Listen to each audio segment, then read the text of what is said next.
Most people live like puppets, moved by the strings of other people's words, looks, and opinions. A simple insult ruins their day. A moment of rejection makes them question everything. And why? Because they've handed away their power. They let the outside world dictate their peace, their emotions, their worth. But here's the truth. No one can disturb your peace unless you let them. No one can touch your heart unless you give them access. You suffer not because of what they do, but because of how you react. And that is exactly why the first step to becoming untouchable is this. Own your emotions. They belong to you. You must stop giving others permission to control your inner world. Most people live in reaction. They're like leaves in the wind, blown this way and that. Someone offends them, they feel hurt. Someone disagrees, they get defensive. Someone ignores them, they feel small. But untouchable people, they operate differently. They don't react, they respond. They don't absorb, they observe. They don't get offended, they remain unmoved. Because of that, they hold the power. You will always meet people who try to pull you down, not because you are weak, but because they are. Strong, confident people don't attack others. Only the insecure try to control. And when you see this clearly, their words lose power. Their insults fall flat because you realize they are not strong. They are desperate. And when you stay calm, when you don't react, when you rise above it, you win every time. Emotional detachment is not coldness, it's wisdom. It's the ability to choose where your energy goes. Not everything deserves a response. Not everyone deserves a seat at your table. Think of a king sitting high on his throne. He doesn't answer every insult. Why? Because he understands his value. His power is too great to be wasted on nonsense. You must build that mindset. You must guard your peace like a fortress. The world will keep trying to shake you, but the moment you stop reacting, the moment you stop seeking approval, you become untouchable. So make yourself a promise from this moment forward. No more giving away your power. No more letting others define your worth. The next time someone insults you, stay calm. The next time someone disrespects you, smile. The next time someone tries to pull you down, remember, it's not about you, it's about them.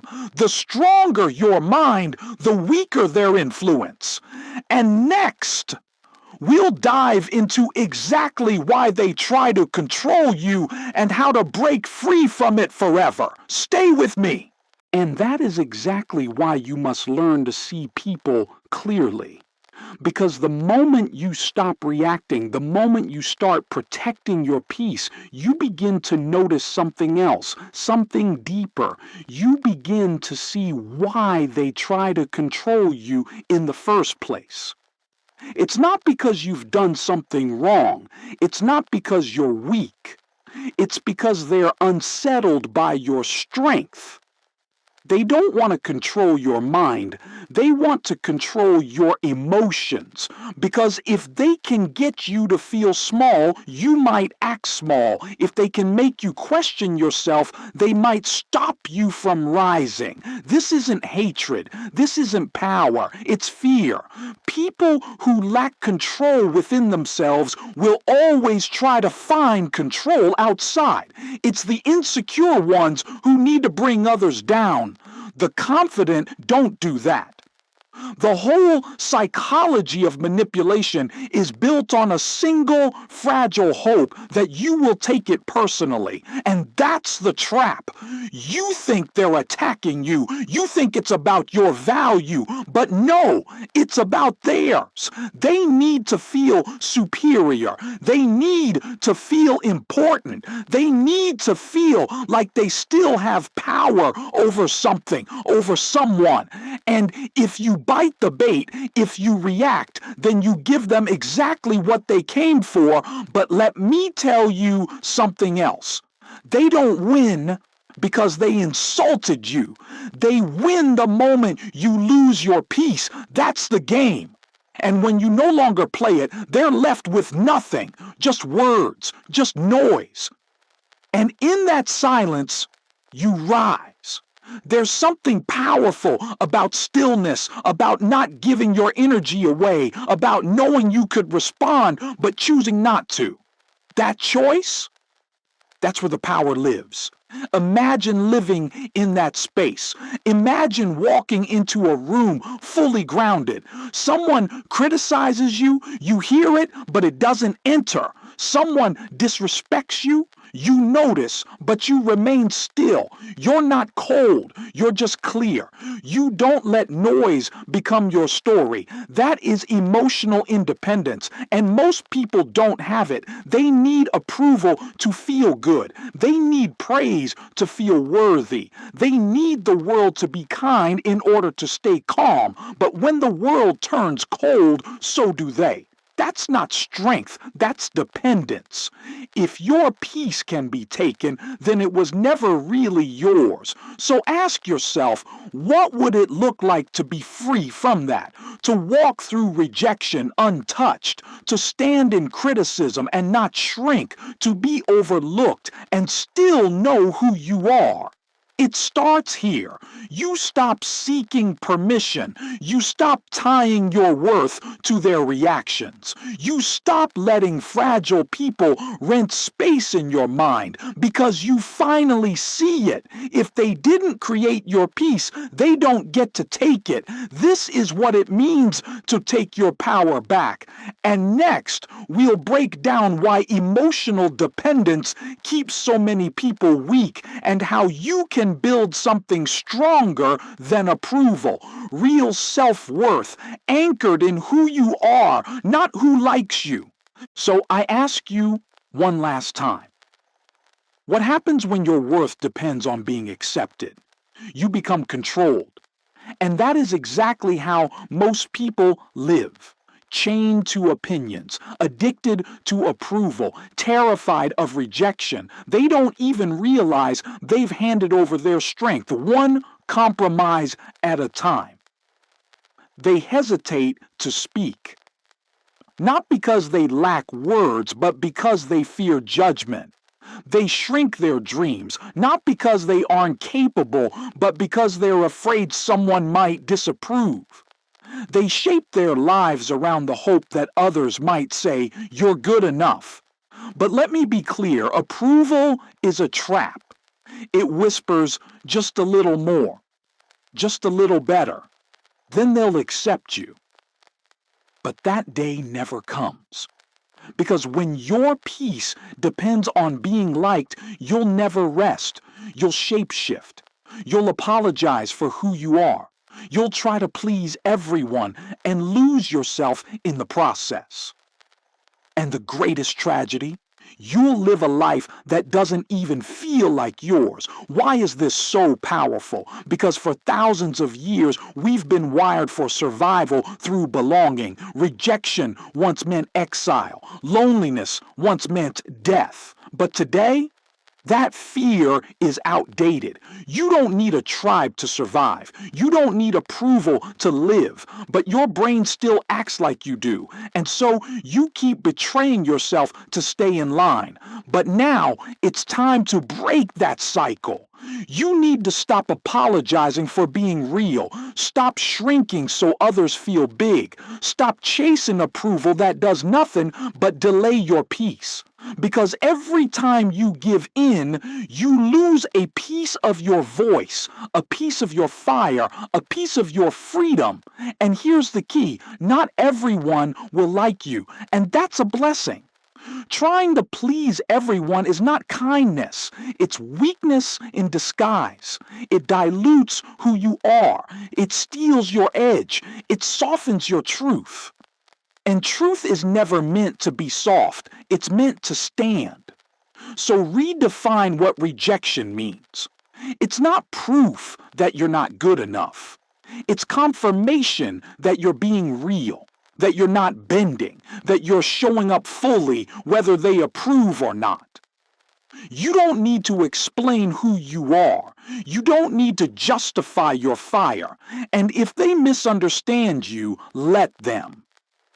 Because you were never meant to be understood by everyone. You were meant to live free. Ask yourself, if no one's opinion mattered, what would I do differently? That answer, that action, that path, that is who you really are. And the moment you choose it without fear, you become something rare, something immovable, something untouchable.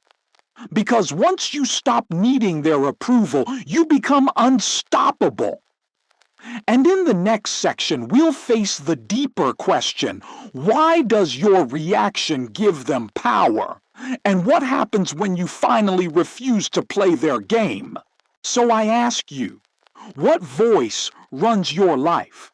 Because the most powerful voice in your life is not theirs, it's yours. Not the one shouting outside, but the one whispering inside. The voice that tells you what to believe. The voice that defines who you are. And here's the truth most never realize. If you don't take control of that voice, someone else will. They'll plant seeds, doubt, shame, fear. And without even knowing it, you'll begin to repeat their lines as your own. I'm not good enough. They probably don't respect me. What if I fail?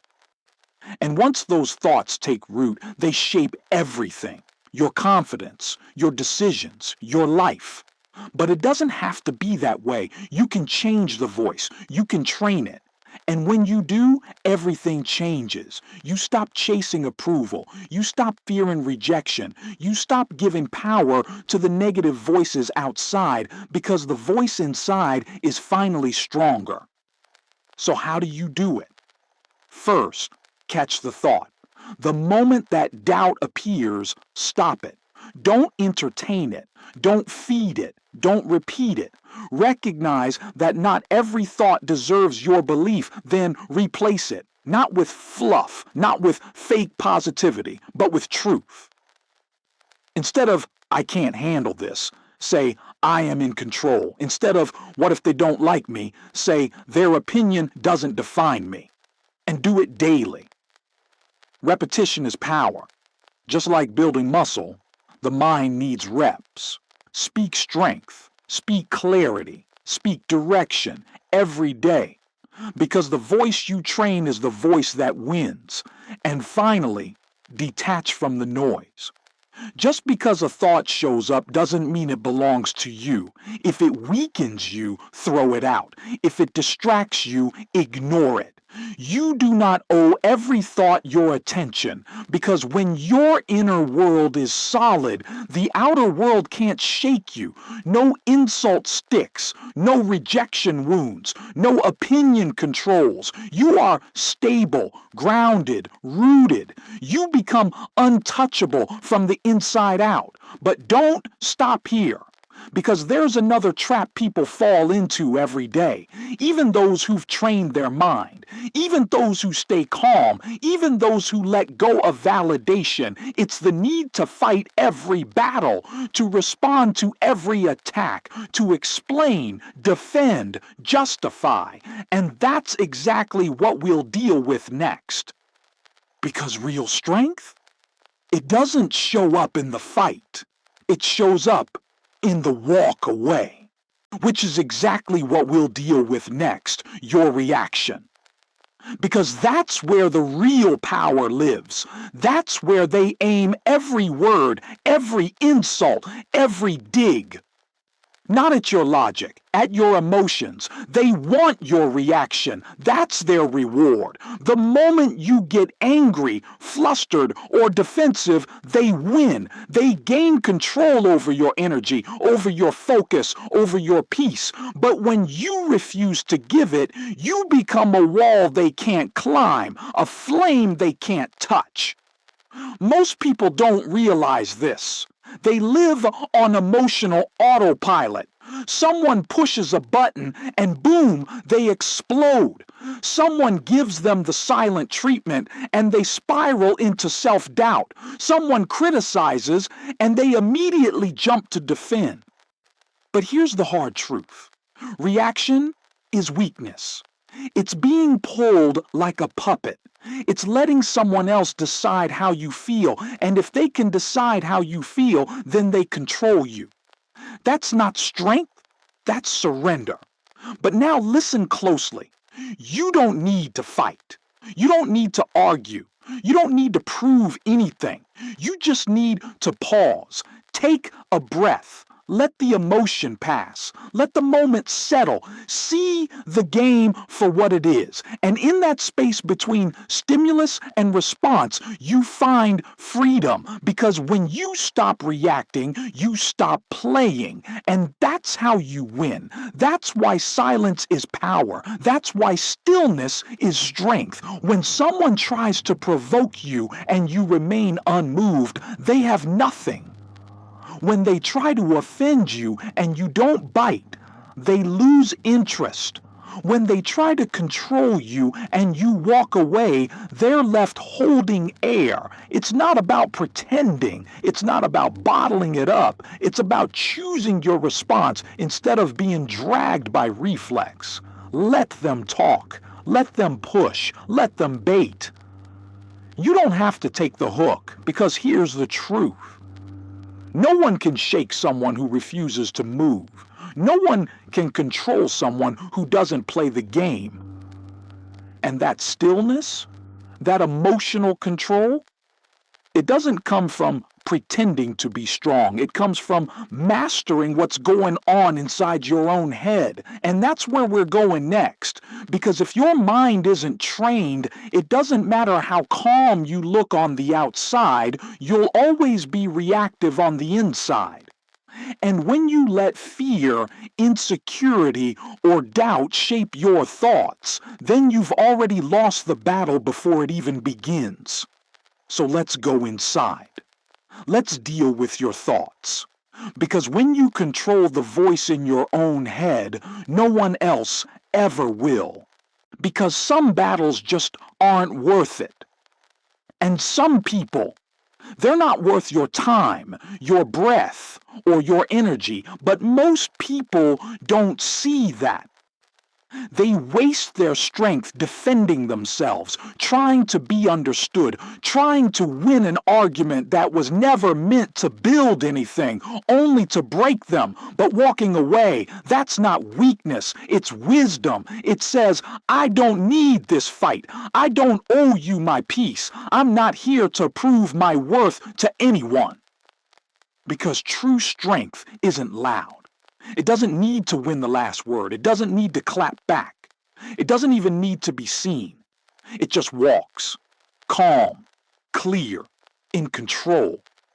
Now ask yourself, how often have you stayed in situations not because they were right, but because your ego couldn't let go? How often have you argued just to be heard? Defended just to feel respected? Held on just to prove you mattered? And what did it bring you? Peace or exhaustion? See, here's the truth. The one who always argues is ruled by pride. The one who always reacts is ruled by ego. The one who can't let go is ruled by fear. But the one who walks away, they're ruled by clarity. So how do you master that?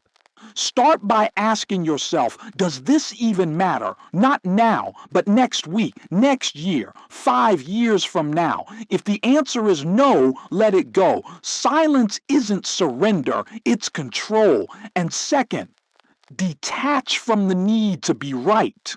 Let them misunderstand you. Let them talk. Let them think they won. That's fine. You don't need to defend what's already rooted in truth. Because silence, that's your weapon. It confuses those who expect conflict. It disarms those who crave chaos.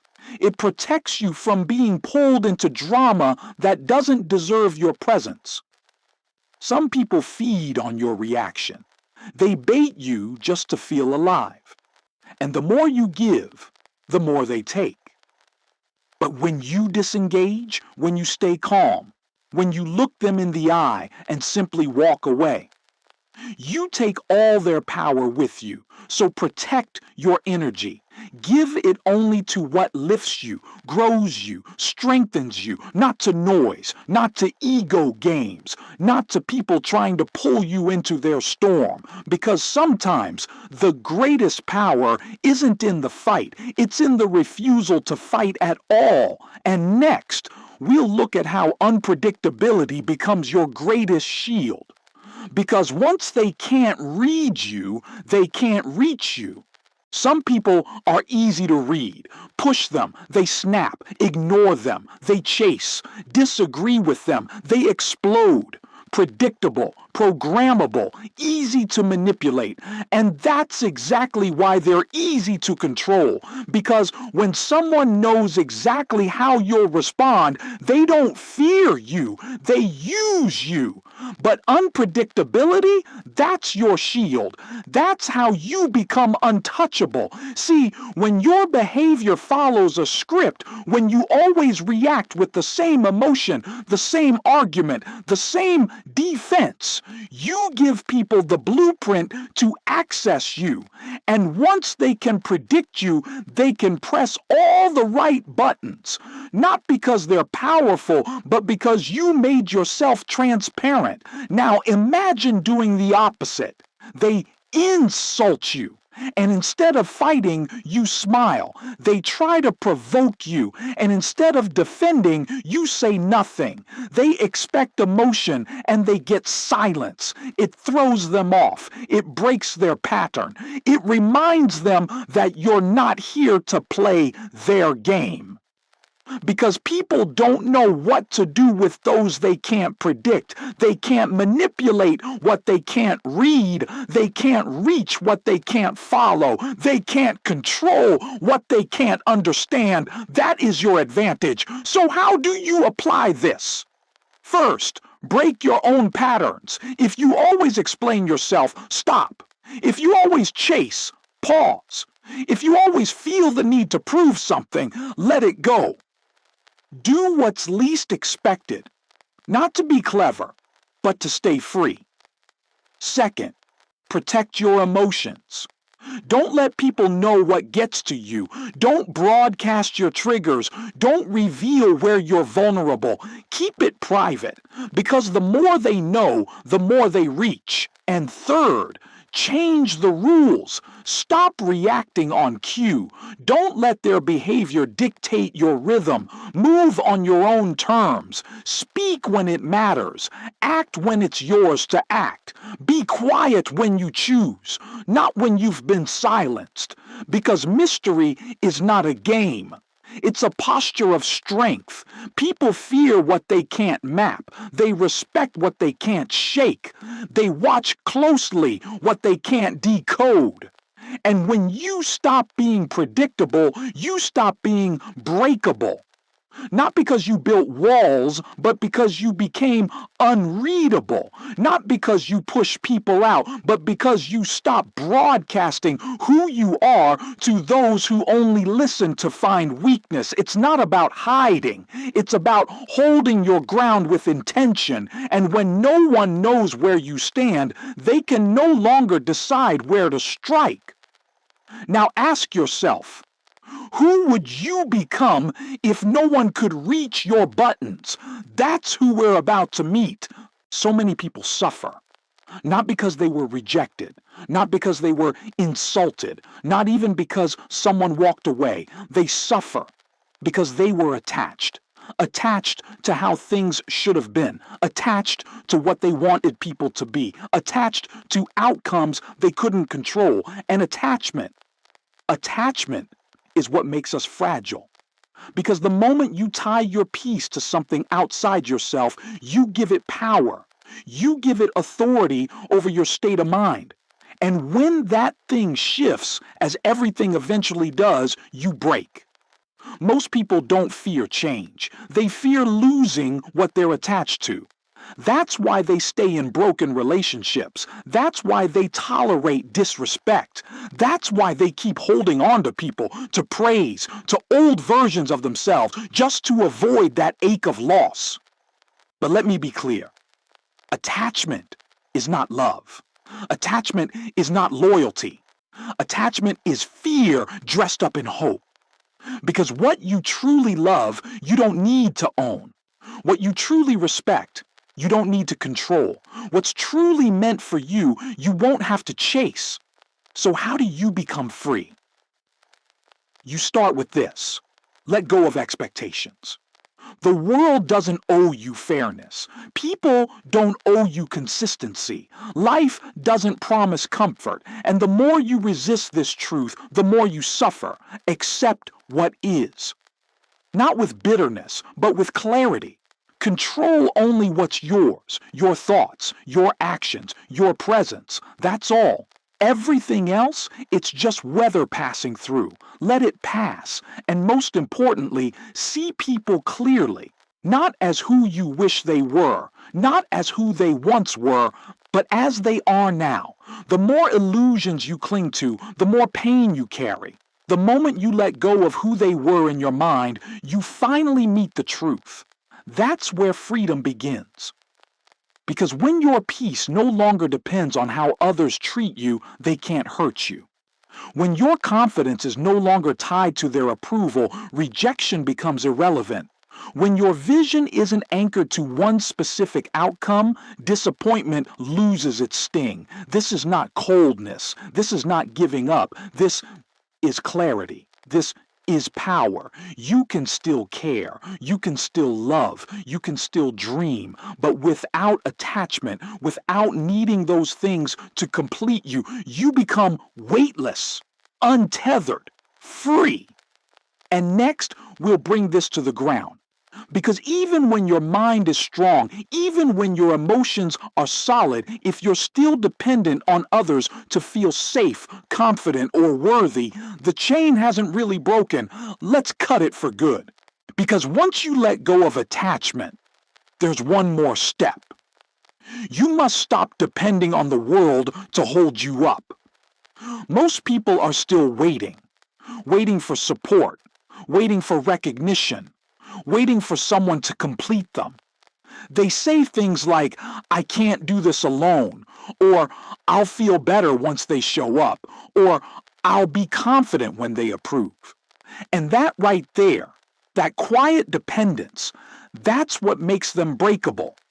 Because anything you need from someone else can be taken, and anything that can be taken becomes a weapon against you.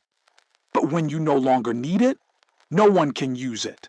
That's the core of true power, self-sufficiency, the ability to stand alone emotionally, mentally, even financially, not because you're isolated, but because you're whole.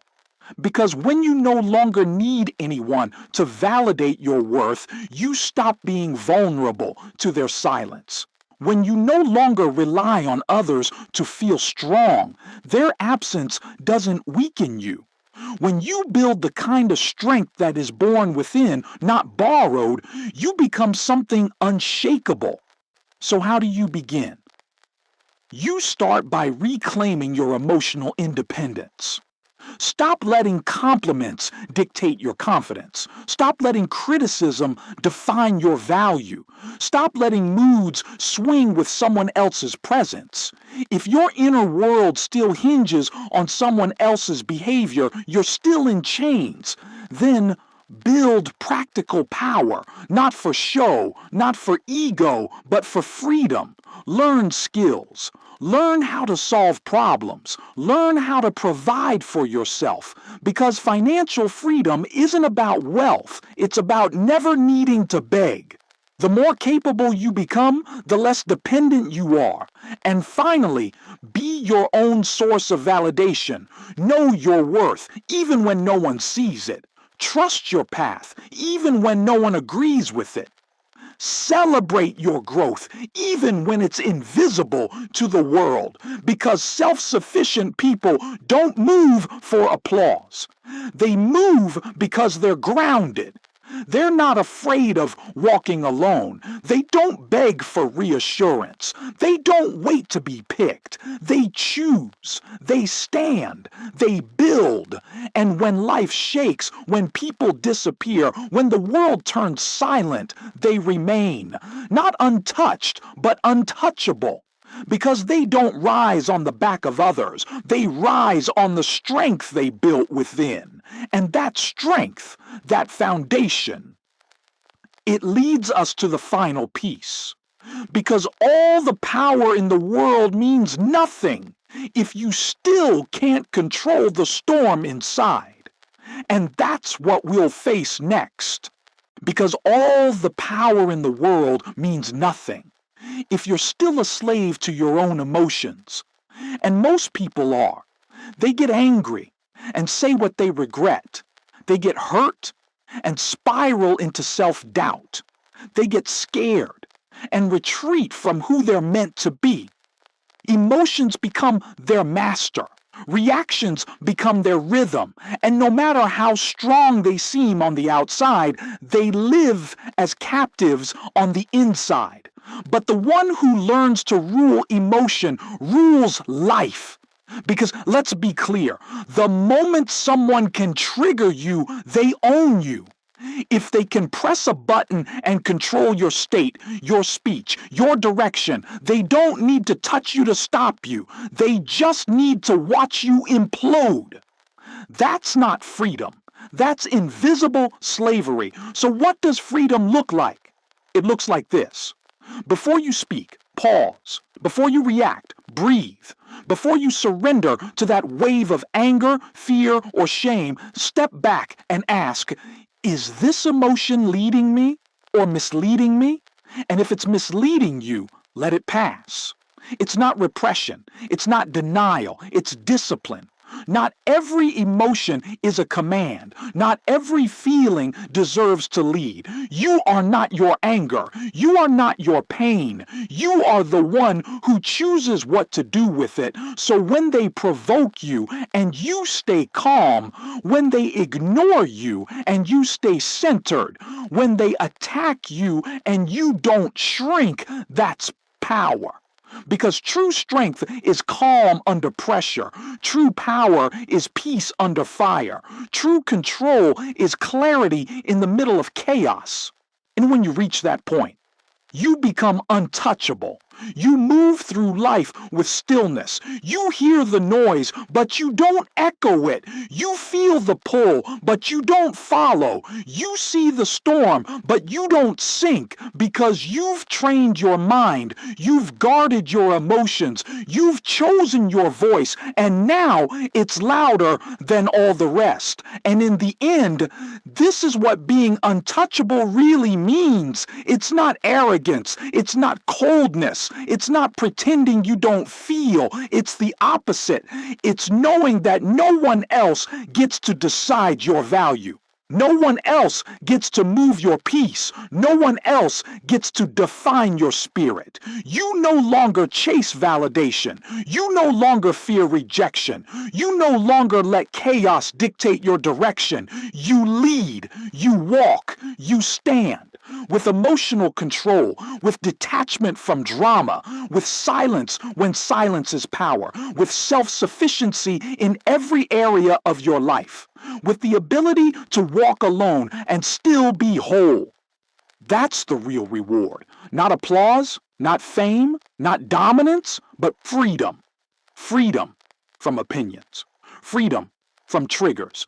Freedom from the chains of needing, reacting, proving. And when that freedom takes root in you fully, deeply, undeniably, there's nothing and no one left who can shake you. You're no longer waiting to be understood. You're no longer trying to be liked. You're no longer playing the game. Because the world no longer decides who you are. You do.